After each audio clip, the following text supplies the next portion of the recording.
Fantastic. Welcome, everybody, to the Google for Startups live session on innovative leadership. My name is Marta Kropinska, and I have the pleasure of leading Google for Startups in the UK. And today I am joined by a very, very special man. But before, as we wait for many of you to join, we would really like to know is where you're joining from. So something that this new remote world has created for us is an opportunity to really connect with startup communities, not only in London or in the UK, but really throughout the globe, and connecting to communities of all of our colleagues that work at Google and Google for Startups, supporting startups around the world. So we'd really love to hear from you where you're watching this from today, as we wait for a few more to join. And whilst we're waiting, I'd like to give you a little bit of a background on the man that you'll be hearing from today. A fantastic friend and supporter of Google for Startups. A person who has definitely been incredibly helpful to me and the companies that we've been supporting. Craig is a director of strategy and operations at Google UK, Ireland, and Southern Europe, I believe. And to essentially what that means, a strategy and operations director, sort of think a mix of COO and CSO roles. Craig is fantastically prepared to lead that function, having spent more than 16 years in Accenture. Although you definitely don't look like you would have spent anywhere 16 years, but I'm sure lots of fantastic learnings there, and now in Google for just shy of 3.5. But outside of that, Craig is also a great supporter of the startup community, an angel investor in 5 companies, and also Craig has his own record label, which is very exciting and shows the breadth that he's got. On a fun side note, great fan of fantastic, colorful sneakers. Unfortunately, we're on video, and I'm not sure, Craig, if you can do splits to lift your foot up and show what you're wearing today. I can't get my legs up. But yeah, thank you so much for joining us. And yeah, I look forward to all of the wisdom that you're going to share with us today. So thank you. Over to you. Well, thank you, Marta. What a wonderful introduction as usual. And thank you, everyone, for joining. I see somebody from Raza from Lithuania. I saw somebody joining from Kenya, somebody from Turkey, somebody from Gaza, lots from London there. So we've got and Cairo. Hello, Moody. Okay, so we've got a really international crew with us today. Thanks so much for joining us in this weird and wonderful time for business. I'm going to be talking today about innovative leadership, and I think it's a topic that is more important in the sort of COVID-19 period than in any period, certainly in my lifetime. And I'm sure you're all navigating that in different ways.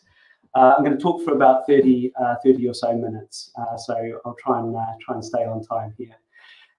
Before we look forward, though, or even into the present, I want to take you on a time journey with me back in time, just over 50 years ago, to this iconic image. Actually, there's 2 images here, one overlaid on top of the other. But it's a great reminder, isn't it, how technology has advanced over the ages. And although this is the image that tends to stick in one's mind from 1969, the moon landing, I think what was even more interesting at the time was what was going on back here on Earth, where the men and women of NASA at the time were flying most of this mission. The astronauts flew only a small part of it, but these are the people who were responsible for mission control and controlling the mission. And there they are with their IBM shirts on. Do you see that on their backs? Sitting in front of what passed as a supercomputer of the time, right? These were the supercomputers. And what's fascinating to me about this is these supercomputers were less powerful than the ones that we carry around with us in our pockets today. I don't know if you can see that. I'm holding up my smartphone, my Pixel phone, by the way. Very good phone. Isn't that interesting how technology has advanced in 50 years. And actually, if you look at the pattern over time, there's a very interesting progression. Just 35 approximately years ago, modern computing, became affordable. So you didn't need a whole room like the people at NASA did to have a personal computer. I think the Macintosh came out in 1984. So that's a reasonably short period. And then the internet, as we know it, just over 20 years. So Google was born in a garage in California in 1998. The technology, of course, had been around a lot earlier than that, but the usable internet really only about a 20-year-old story. The smartphone, of course, launched by Apple in 2007, and we'll come back to that story. And boy, it's now the ubiquitous device that lives in most of our pockets these days. And then machine learning, aren't we at a moment in time on that? Artificial intelligence. Really only, although the computer science has been around for ages, the practical application of it has really only come about in the last 5 years, because compute power and the ability to handle these sort of petabytes of data have advanced. And then, of course, last year, a team from Google, I'm proud to say, made a breakthrough in quantum computing and achieved what was called at the time a quantum singularity. So they're a supercomputer that was quantum powered, as opposed to sort of the standard model of ones and zeros and small transistors and processors, was able to solve a mathematical problem in 200 seconds that would have taken the most powerful supercomputer in today's world more than 10,000 years. Do you spot the pattern? 50, 30, 20, 10, 5, just last year. So what's happening here is two things. One, increasing compression cycles of innovation. That's thing number one. And thing number two is it's in the hands of all of us, isn't it? Like this gentleman here. And that's developed a new set of expectations, hasn't it? We expect immediacy, we're curious, we research before we take decisions, and we expect things to happen very quickly. And some companies in this context of digital evolution and revolution have absolutely thrived. And I'm sure that's true of many of you who are attending today. You probably, many of you are tech-based businesses. But for some others, it's been super difficult. So let's start by looking at some of the examples of who's found it difficult, and then I'll come on to some of the success stories. Here are a few logos that you may recognize. Let's start on the left-hand side here with Nokia. Nokia in 2007, remember that's the year the iPhone launched, had more market share of the global handset market than all of the other handset producers at the time put together. They were absolutely dominant in that market. I remember having a 6210 Nokia, the little green screen, and it was just revolutionary. It was wonderful. The battery lasted about 25 weeks, and you could text on it, and if you had a really flash one, you could access the internet in a pretty clunky way.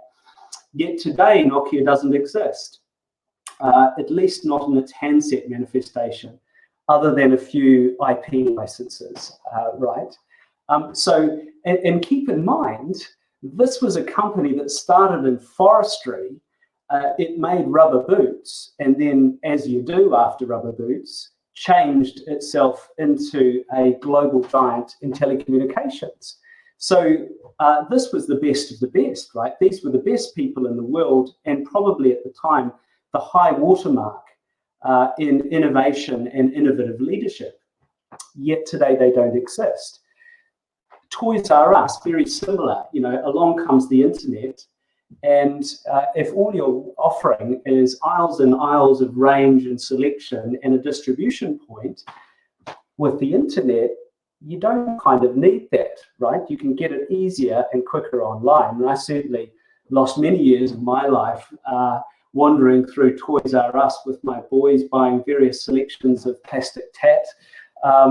But you know, Toys R Us was another example of a company that was quite innovative, but yet succumbed to the forces of change. And then Blockbuster was the go-to place. If you wanted home entertainment on a Friday night or wherever, whenever, you would go down to your local Blockbuster, you'd get a DVD and probably an oversized bag of popcorn, and you'd take that home. And I'm sure there are lots of equivalents in different countries that you're attending from. You see Pasquale there from Rome, so hello, Pasquale. Yet Blockbuster, of course, succumbed also. Now, here's a fun fact. Blockbuster in, I think it was 2001, had an opportunity to buy Netflix for $50 million, I think it was, and they passed it up. Whoops. Not such a fun fact to you if you were at Blockbuster and missed that opportunity. Another fun fact, by the way, Netflix was started by a person called Reed, who got frustrated because he was fined $40 for returning his DVD to Blockbuster late. And he thought, well, surely there's a better way. And actually, the first instance of Netflix was a mail order DVD company. Of course, now it's the global streaming giant that I'm sure is in many of our living rooms on this call here. So why is it that these iconic companies with the best of the best leadership succumbed? They didn't see what was happening and failed to change. What's going on here? Well, my argument is that these companies and all of us here are battling thousands and thousands and thousands of years of human evolution. That probably sounds cryptic, and it's intended to. Let's test that in this room. And usually I do this live, so play along with me here. I think we've got something like 250 of you. So play along with me here. I'm going to show you a slide, the next slide that comes up. That slide is going to have two parallel lines that look like that, and each of them have arrowheads on them.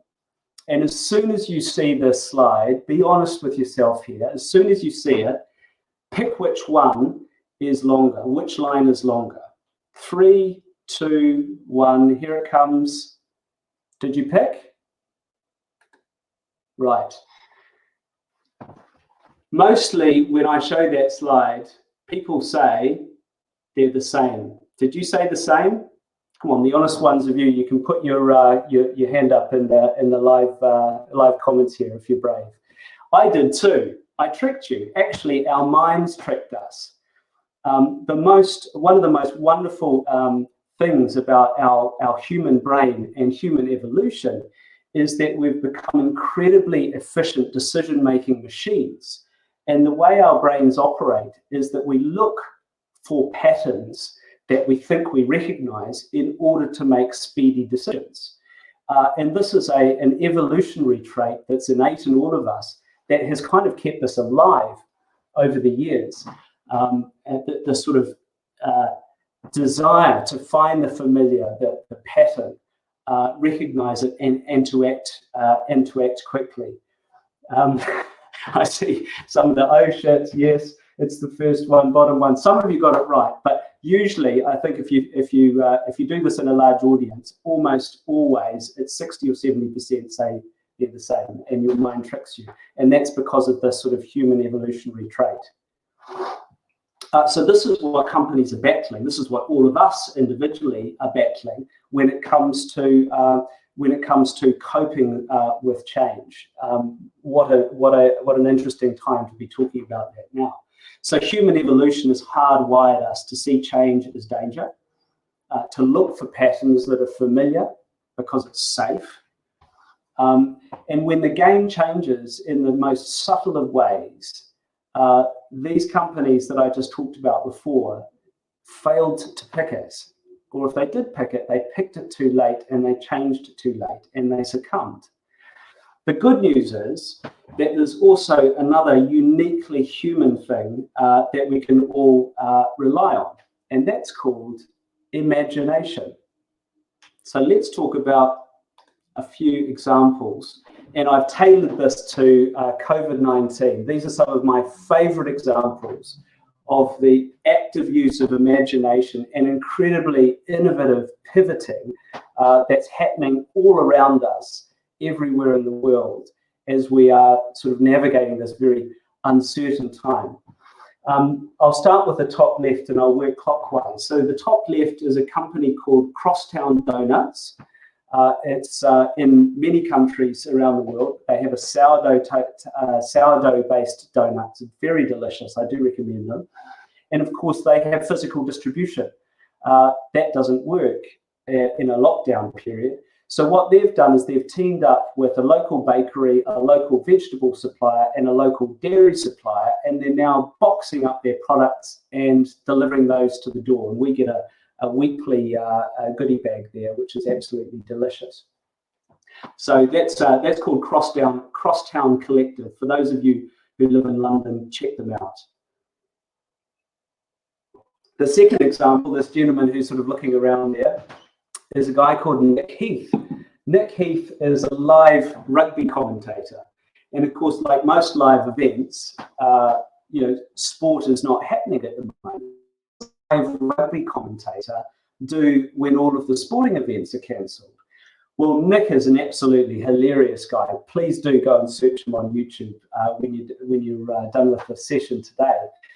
Nick has taken to commentating on everyday life. So he'd go to the park, obviously, in a socially distant way. I think he filmed a lot of the material before full lockdown, but during COVID. And he started commenting on mundane things like adults pushing prams around the park and kids playing with a dog or a ball. And his overlay commentary is absolutely hilarious. And on the back of that, he's built this really large YouTube following, and he now hosts a pub quiz on a Saturday night. So a great example of a live rugby commentator pivoting, using his imagination to apply his craft in a different way.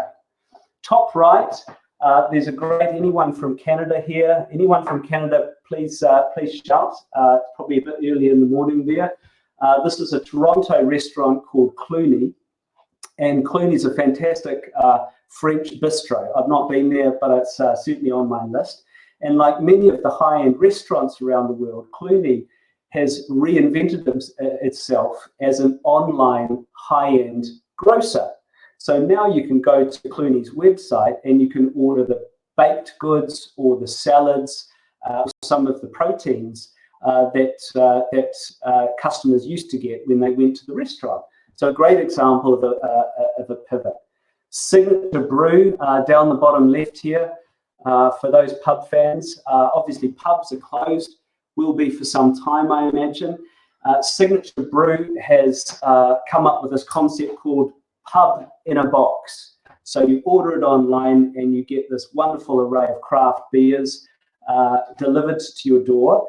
And then that comes with a specially curated Spotify playlist. So you sort of click a QR code to visit that. So you get the tunes as well. And it's actually being delivered by musicians who are currently not performing live at the moment. So they're your delivery people, socially distant, of course. And there's a pub quiz that goes with it. So a great example of a pivot there.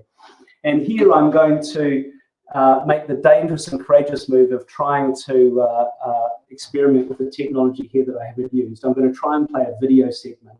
But this is my very favorite example of the use of imagination sort of to overcome that pattern recognition. Live music. So live music, of course, these days is largely is a really big and important revenue generator. A lot of the big musicians make most of their money from touring and festivals and things like this. All of the festivals and live concerts, quite rightly, have been cancelled in the current times right now, and that means that musicians are having to reinvent the way that they express their talent and also monetize. This one that's showing on the screen right now is a guy called Travis Scott. Travis is a rapper. He's based in Austin, Texas, quite big at the moment, and he was due to headline a festival called Coachella. Coachella, like all of the festivals, have been closed, and you'd think that would be quite a disaster for Travis in terms of his plans for performance this year, but not a bit of it. What Travis did on the 3rd of April, so very recently, is he created actually it was 3 concerts, one of which was on the 23rd of April, created a concert inside, a live experience inside the Fortnite gaming platform. Fortnite, for those of you who don't know, it is a sort of first-person shooter. It's an online game where you can sort of experience and play with others and so on, experience a virtual landscape. And gamers within Fortnite noticed that in a bay on Fortnite Island, a stage started getting built. And of course, then the announcement came. Travis Scott indeed was going to come and he was going to perform live. And you could tune in and watch it live. And during the period of this concert, everyone, the game rules were suspended. The various sort of weaponry and other sort of emotes were replaced. So you had a choice between a flaming microphone. As a gamer, you could do this, or you could do an emote, which was a sort of headbang, and literally just follow Travis around as he performed music and went into different spaces. It started on the island, it then went underwater, and it ended up in space. Who would have thought that this would be possible, first of all? And second, this was the biggest live concert in history. So on the 23rd of April, Travis Scott performed in front of 12.3 million people, concurrent users online watching this. And over the period of the 3 concerts he did, I think it was over 5 days, 27 million people tuned in for that. And since then, the number is building really rapidly. The replays of this are approaching 30 million. And prior to this, the biggest, the record for the biggest live concert was 225,000. So from 225,000 watching live to 12.3 million concurrently watching live. And I'm going to play a little excerpt. I won't play the whole thing, but I do encourage you to go check it out afterwards.